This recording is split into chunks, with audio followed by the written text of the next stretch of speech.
Hi everybody, this is Shweta here from yoga Vahi wellness. आज एक पहले कहानी सुनाऊंगी और फिर बताऊंगी कि हम क्या बात कर रहे हैं। तो एक बार एक जादूगर था। जब भी कोई प्रेग्नेंट होता था तो वो दोनों जो प्रेग्नेंट है उसके सपनों में और उनके पार्टनर के सपनों में, दोनों के सपनों में आता था और बोलता था कि क्या आप चाहते हो कि जब आपका बेबी हो, जब आपका बच्चा बड़ा हो रहा हो, तो वो बिल्कुल भी रोए नहीं, आपको बिल्कुल भी परेशान ना करे, आप जो उसको खाने को दे वो चुपचाप खा ले और ज़िद ना करे और घर में गंदगी भी ना करे। क्या आपको ऐसा मैजिक चाहिए? तो दोनों पापा मम्मी ने कहा हाँ हाँ बिल्कुल चाहिए।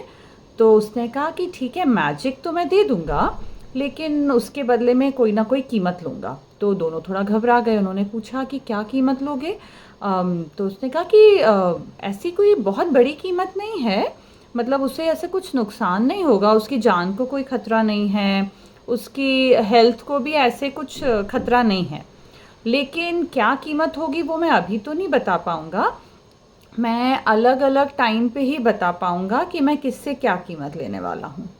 तो दोनों पापा मम्मी ने सोचा कि देखो, जान का खतरा नहीं है, कोई फिज़िकली भी कोई नुकसान तो नहीं होगा, ना तो जादूगर ने बोला है, तो ट्राई कर लेते हैं, क्या हर्ज़ है।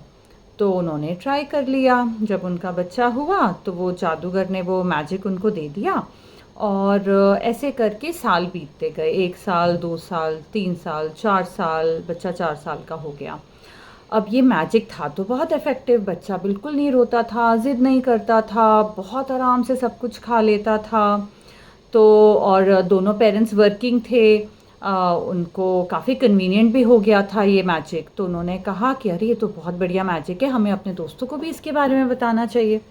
तो उन्होंने अपने दोस्तों को भी इसके बारे में बताया और ये जादूगर का मैजिक बहुत घरों में फैलने लगा। ऐसे ही कुछ घरों में पेरेंट्स को बहुत सारे काम होते हैं, घर के काम होते हैं, बाहर के काम होते हैं, तो सारे पेरेंट्स को ये मैजिक बहुत इफ़ेक्टिव लगा, तो सब ने इसको अडॉप्ट कर लिया। अब ये सब के बीच में आ गया कोविड। तो उस टाइम तो ये मैजिक और भी मैजिकल हो गया, बिकॉज़ सारे पेरेंट्स इतने बिज़ी थे, घर के काम, सबका वर्क फ्रॉम होम हो गया। तो ये मैजिक से बच्चे काफ़ी बिज़ी भी थे और उनको बिल्कुल भी परेशान नहीं कर रहे थे, या फिर थोड़ा बहुत परेशान कर रहे थे रिलेटिवली। अब जादूगर ने 4 साल में, इनफैक्ट 3-4 साल में जादूगर ने बोला कि अब मैंने मैजिक तो सबको दे दिया है, अब मेरी कीमत वसूलने का टाइम आ गया है। तो मैं सबसे कीमत वसूलूँगा, लेकिन उसने ये नहीं बताया किसी को भी कि वो क्या कम कीमत वसूलने वाला है। अब जब बच्चे 3-4 साल के हो गए, स्कूल जाने का टाइम आया, पेरेंट्स को थोड़ा-सा उन्होंने थोड़ा-सा फ़ोकस किया बच्चों पे, तो तब उन्हें दिखने लगा कि इस मैजिक की क्या-क्या कीमत ऑलरेडी ले ली गई है। कुछ बच्चों का लैंग्वेज डेवलप नहीं हुआ है, वो फुल सेंटेंसेस में बोल नहीं पा रहे हैं। कुछ बच्चे टॉयलेट ट्रेन नहीं हो पा रहे हैं। कुछ बच्चे बहुत फिक्स्ड पर्टिकुलर चीज़ें खाते हैं, उसके अलावा कुछ खाते नहीं हैं। कुछ बच्चे इस मैजिक के बिना बिल्कुल भी नहीं रह पाते हैं, उन्होंने खेलना कूदना बंद कर दिया है। कुछ बच्चों का आई कांटेक्ट भी नहीं है, वो ठीक से सबसे आँखों से आँखें मिला के बात नहीं करते हैं। कुछ बच्चों का फ़ोकस और अटेंशन चला गया है। कुछ बच्चे बिल्कुल भी दूसरे लोगों के सामने या कोई नए लोगों के सामने इंटरैक्ट नहीं कर पाते, बात नहीं कर पाते हैं। उन्हें बहुत ज़्यादा स्ट्रेंजर एंजाइटी होती है। कुछ बच्चे हैं जिनका वेट बहुत ज़्यादा बढ़ गया है, वो बिल्कुल भी फिज़िकली एक्टिव नहीं हैं। कुछ बच्चे हैं जो हाइपर एक्टिव हो गए हैं, पूरे टाइम मूव करते रहते हैं, ज़रा भी बैठ नहीं पाते हैं। ये सारी कीमतें उन बच्चों ने चुकाईं। कुछ केसेस में पेरेंट्स को थोड़ा जल्दी दिख गया ये कीमत, may be when they were 1.5 to 2 years old. कुछ लोगों को पता चलते चलते बच्चा 3, 4, 5 साल का हो गया है। And I am guessing it's very apparent कि मैं कौन से मैजिक की बात कर रही हूँ। ये वही मैजिक है जिसके थ्रू आप ये वीडियो देख रहे हैं, the screen, whether it be a phone, a TV, a laptop और a tab. This screen is the magic which has entered our life so deeply कि हम उसके बिना अपना लाइफ इमेजिन भी नहीं कर सकते हैं। एंड ये मैजिक अब हमारे बच्चों की लाइफ में भी इतना डीपली एंट्रेंच हो गया है कि उसके बिना हम बच्चों का घर में रहना इमेजिन नहीं कर पा रहे हैं। And this story is true. We have a lot of kids coming to various therapies, may it be speech therapy, occupational therapy, special education. They come to a wellness therapist like me, जिसमें बच्चों का behaviour impact हुआ है, social skills impact हुए हैं, बच्चों का language milestone बहुत डेफर्ड है। वो एक एक वर्ड्स बोल रहे हैं जबकि वो 4 साल के हो गए हैं। वो पूरे सेंटेंस को एक साथ बना नहीं पा रहे हैं, अपने नीड्स को एक्सप्रेस नहीं कर पा रहे हैं। अधिकतर ये वो बच्चे हैं जो कोविड के 1 साल पहले या कोविड के दौरान पैदा हुए हैं। And obviously given the situational मजबूरियाँ, जिसमें दोनों पेरेंट्स वर्किंग थे, घर में कोई भी नहीं था, कोई मेड नहीं थी, कोई भी सपोर्ट के लिए नहीं था, तो ये बच्चों को स्क्रीन दिया गया because that kept them busy and that kept them quiet. And as a result this is the price which a lot of kids are paying currently in this year. There are a lot of houses where ऐसा कुछ apparently दिख नहीं रहा है कि कुछ भी हुआ है।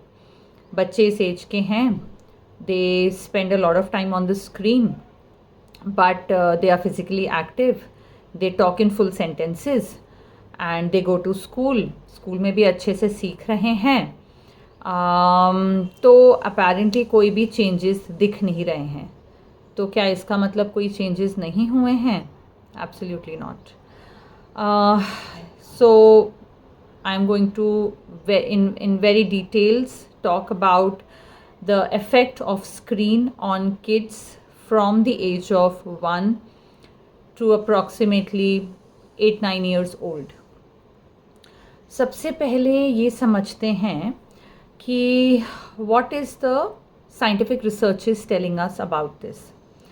So, I have also attached the link of this scientific paper which has been researched on very, very young kids who were exposed to screen for a significant period of time on a daily basis. अगर हम इसको physically समझने की कोशिश करें तो हमारे brain में जो वाइट मैटर होता है उसमें ना स्ट्रक्चरल डेवलपमेंट होता है during the growing years of 0 to 5 years. And this development is related to cognition, to language, to various other skills. Comprehension, which means कि जब बच्चा किसी से इंटरैक्ट कर रहा है, कोई उससे बात कर रहा है, तो वो लैंग्वेज के जो तार हैं ना वो उसके ब्रेन में जुड़ रहे हैं। वो लैंग्वेज सीख रहा है, वो वर्ड सीख रहा है, वो लैंग्वेज को जोड़ना सीख रहा है। सिमिलरली बैलेंस करके चलना, कूदना, कोई भी चीज़ को ऑब्ज़र्व करके वो जो खुद से सीखते हैं वो सारे एक्टिविटीज़। इट कुड बी कि अगर कोई चीज़ गिरी तो उसकी आवाज़ कैसी होती है, कोई चीज़ गिरी तो क्या वो टूटती है या वो नहीं टूटती है, अगर मैंने कुछ स्मेल किया तो ये स्मेल क्या चीज़ है, मैंने कुछ खाया तो वो टेस्ट क्या है। तो ये सब चीज़ें हमारी 0 to 5 years की एज में डेवलप हो रही हैं, ये हम लेके पैदा नहीं होते हैं।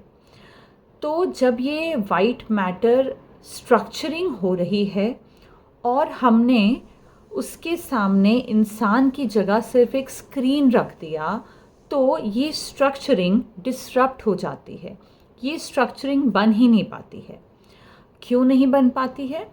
बिकॉज द वे स्क्रीन पे इमेजेस मूव होते हैं उसके कारण जो हमारे ब्रेन में इलेक्ट्रिकल साइनेप्सेस होते हैं, जो न्यूरॉन्स के बीच में साइनेप्सेस होते हैं, वो जिस तरीके से जुड़ने चाहिए वो नहीं जुड़ पाते हैं। अब सीमिंगली बहुत पेरेंट्स को, हम सबको दिखता है कि जब बच्चा 2 साल का है, हमने तो उसको राइम्स लगाए हैं, हमने तो उसको एजुकेशनल वीडियोस लगाए हैं जिसमें वो ABCD सीख रहा है, 1 2 3 4 सीख रहा है, एडिशन सब्ट्रैक्शन सीख रहा है, कलर्स शेप सीख रहा है, और बच्चा वो सब देख के रिपीट कर रहा होता है। तो क्या वो बच्चा सीख रहा है या नहीं सीख रहा है? बच्चा इमिटेट कर रहा है। 0 to 5 years of age imitation की एज है। जो हम बोलेंगे वो हमें फिर से बोलेगा, जो वो स्क्रीन पे देखेगा वो उसको सिर्फ रिपीट कर रहा है। तो क्या उसको वो चीज़ समझ में आ रही है? हाँ, थोड़ी बहुत समझ में आ रही है, और वो इमिटेट करने के कारण उसको याद हो रही है। लेकिन क्या ये फ़ायदा जो उसका नुकसान हुआ है उसके उसके कंपैरिजन में सिग्निफिकेंट है? Absolutely not. इनफैक्ट जो नुकसान हुआ है वो नुकसान की भरपाई करने में जितने साल या जितनी थेरेपी लगेगी, इस चीज़ को उसको बाद में सिखाने में उतना टाइम या उतना रिसोर्सेज बिल्कुल भी नहीं जाएंगे। Now let us understand it in more specific terms. When we give a passive screen to a child, passive इसलिए क्योंकि वो सिर्फ देख रहा है, वो उससे इंटरैक्ट नहीं कर रहा है। तो जब वो पैसिवली उसको देख रहा है तो वो इन्फॉर्मेशन अब्जॉर्ब कर रहा है, लेकिन उसके दिमाग में जो कनेक्शंस बनने चाहिए उस इन्फॉर्मेशन के बाद वो नहीं होता है, वो पूरा डिस्ट्रप्ट हो जाता है। And this is not a question just of language कि वो बोल नहीं पा रहा है या पूरे सेंटेंसेस नहीं बोल रहा है। It shows in a lot of other cognitive functioning. For example, after a few years it will show in their memory also कि उनको क्या याद है, क्या नहीं याद है, वो किस तरीके से किसी भी चीज़ से डील कर पा रहे हैं।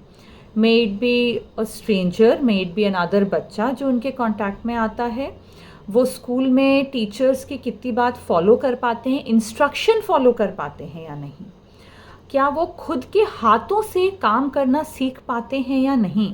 ये सब चीज़ें बहुत यंग एज में बहुत ज़्यादा स्क्रीन देने से बहुत ज़्यादा इम्पैक्ट कर रही हैं।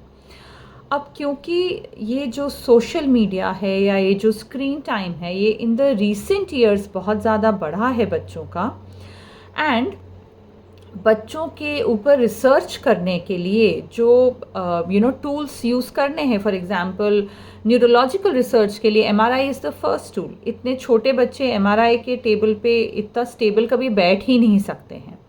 एज अ रिज़ल्ट इस पे रिसर्च लिमिटेड है, लेकिन ऑब्जर्वेशनल रिसर्च, एक्सपीरियंशियल रिसर्च बहुत है, आप सबकी आँखों के सामने है, सिर्फ आपको ध्यान देना है और आपको समझ में आएगा कि जो बच्चे बहुत ज़्यादा स्क्रीन पे टाइम स्पेंड कर रहे हैं उनके एटीट्यूड में क्या फ़र्क है, उनके बिहेवियर में क्या फ़र्क है, वो क्या कर पा रहे हैं, क्या नहीं कर पा रहे हैं, उनका इमोशनल बैलेंस कैसा है, उनके इमोशनल रिएक्शंस कैसे हैं सिचुएशन को, ये सब हमें दिखता है if we choose to look at it, if we choose to pay attention to it.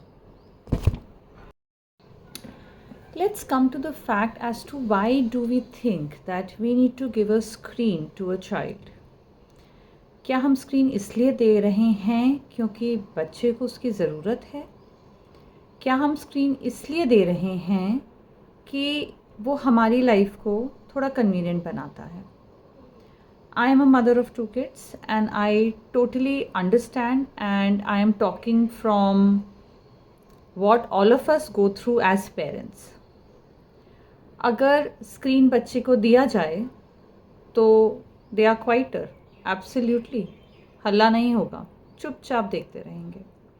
The house will be cleaner, कुछ गंद नहीं मचेगा क्योंकि वो लोग स्क्रीन लेके बैठे रहेंगे।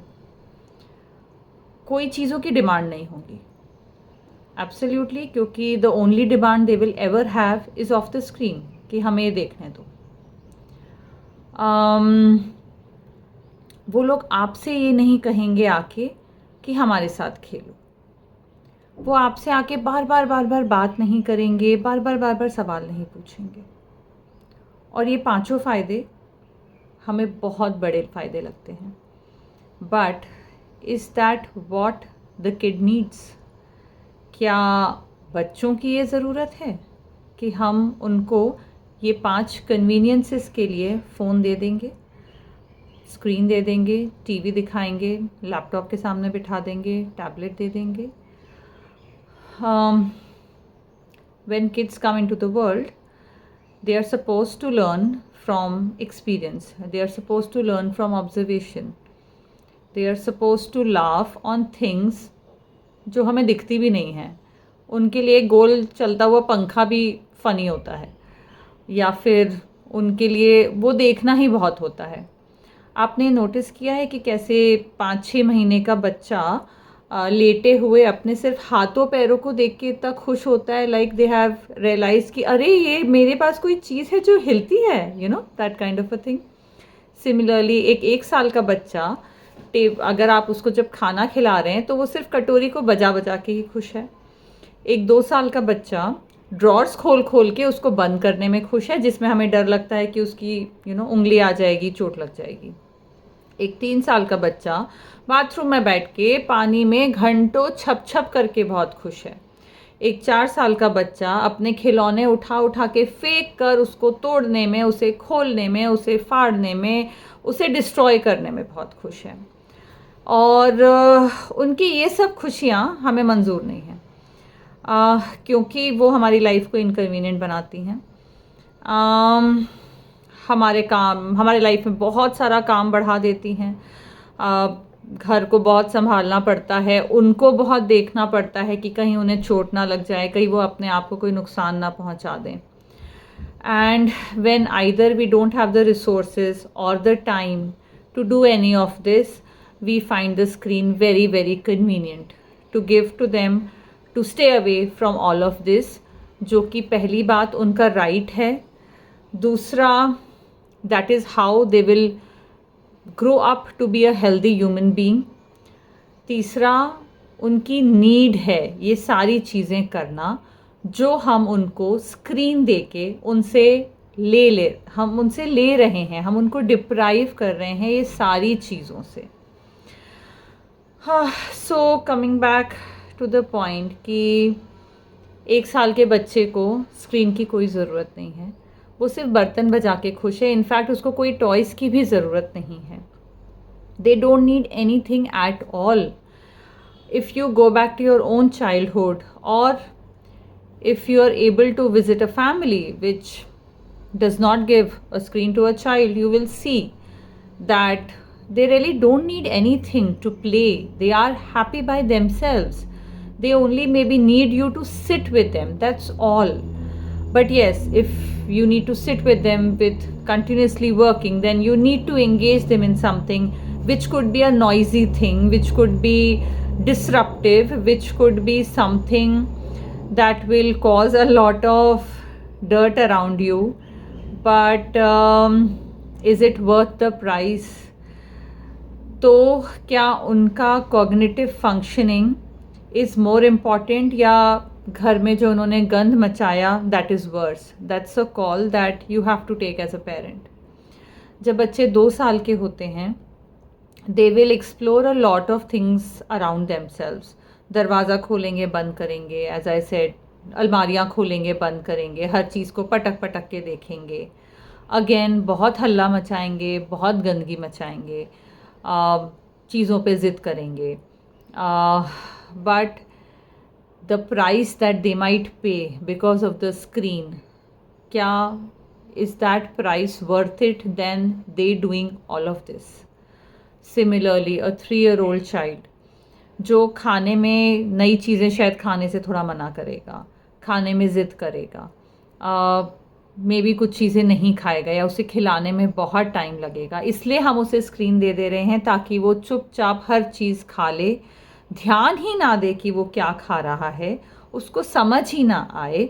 और यही every growing year this will continue. This will not end unless we choose to end it. So we as parents we have to take a call कि हमारे लिए क्या ज़्यादा इम्पॉर्टेंट है, और इनफैक्ट नॉट हमारे लिए कि वो बच्चे की ग्रोथ में क्या ज़्यादा इम्पॉर्टेंट है, हमारी कन्वीनियंस या उनके उनके स्किल्स, उनका natural development. Today I am leaving you with just the thought कि बहुत ज़्यादा स्क्रीन टाइम से, that too at a very young age, and बहुत ज़्यादा का मतलब सिर्फ 4-5 घंटे नहीं है।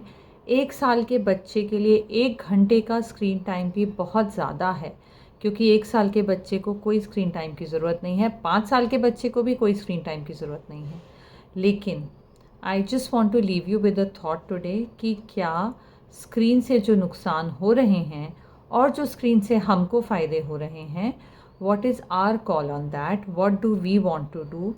क्या हम कन्वीनियंट लाइफ जीना चाहते हैं जिसमें बच्चों का परमानेंट नुकसान हो, या फिर हम थोड़ी सी इनकन्वीनियंस झेल के बच्चों के लिए वो करना चाहते हैं जो उनके लिए बेटर है।